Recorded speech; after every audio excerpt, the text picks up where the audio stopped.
যে কষ্ট আমি ভোগ করেছি সেই একই কষ্ট তুমি ভোগ করবে ধ্রুব।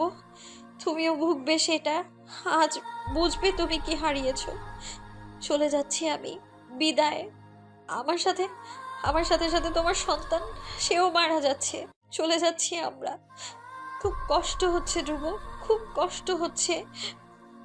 ধ্রুব চিরকুট পরে স্তব্ধ হয়ে যায়। চোখের কার্নিশ বেয়ে টুক করে এক ফোঁটা জল গড়ায়। ধ্রুব ফ্যাল চোখে আয়ুষীর পেটে হাত রাখে, বিড় করে বলে, আমাদের সন্তানকে তুমি মেরে ফেললে আমাকে শাস্তি দেওয়ার জন্য।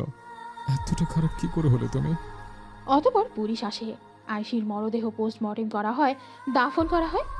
অথচ এত সব হয়ে গেল, ধ্রুব এখনো নির্বিকার হয়ে নিজের কক্ষে বসে আছে। অন্ধকারে এক কক্ষ, যেখানে আলোর ছিটে ফোটা নেই। এমন কক্ষে ধ্রুব আয়ুষীর একখানা ছবি ও প্রেগনেন্সি রিপোর্ট নিয়ে বসে আছে। ধ্রুবর মতো শক্ত ব্যক্তি আজ কাঁদছে, ভেতর ভেতর ঘুমড়ে মরছে। আজ ধ্রুব বুঝতে পারছে তার পাপের শাস্তি। মৃদুল মরে যাওয়ায় আয়ুষী কতটা কষ্ট পেয়েছে আজ ধ্রুব বুঝতে পারছে। নিজের প্রিয় মানুষ নিজেকে ছেড়ে চলে গেল, বুক কতটা পুড়ে আজ ধ্রুব বুঝতে পারছে। আর বুঝতে পারছে বলেই ধ্রুবর মরে যেতে ইচ্ছে করছে। আয়ুষী কেন ধ্রুবকে নিজের হাতে মেরে ফেলল না? আয়ুষীর হাতে মরণ ধ্রুবর জন্যে উপহার হতো। আয়ুষী ধ্রুবর থেকে নিজেকে কেড়ে নিয়ে ধ্রুবকে সর্বোচ্চ শাস্তি কেন দিল? ধ্রুব কি করবে এখন? ধ্রুবর এই জগৎ নিয়ে আর একটু আগ্রহ নেই। বেঁচে থাকলে আয়ুষীও নিজের সন্তানের কথা ভেবে অপরাধ বোধে ধ্রুব ধুকে ধুকে মরবে।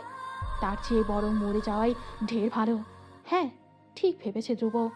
আজকের তাজা খবর, ধ্রুব ইউভান শেখ এইমাত্র আত্মহত্যা করেছে।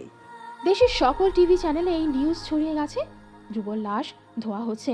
ধ্রুবর চোখ বুঝে রাখা, মুখে হাসি। আর মাত্র কিছুক্ষণ, তারপরে আয়ুষীর কাছে, নিজের প্রিয়তমার কাছে, রক্তজবার কাছে পৌঁছে যাবে ধ্রুব। এর চেয়ে সুখের আর কি বা হতে পারে?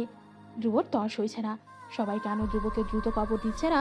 ধ্রুবর লাশ দাফন করা হলো, আয়ুষীর কবরের ডান পাশে ধ্রুবকে কবর দেওয়া হলো।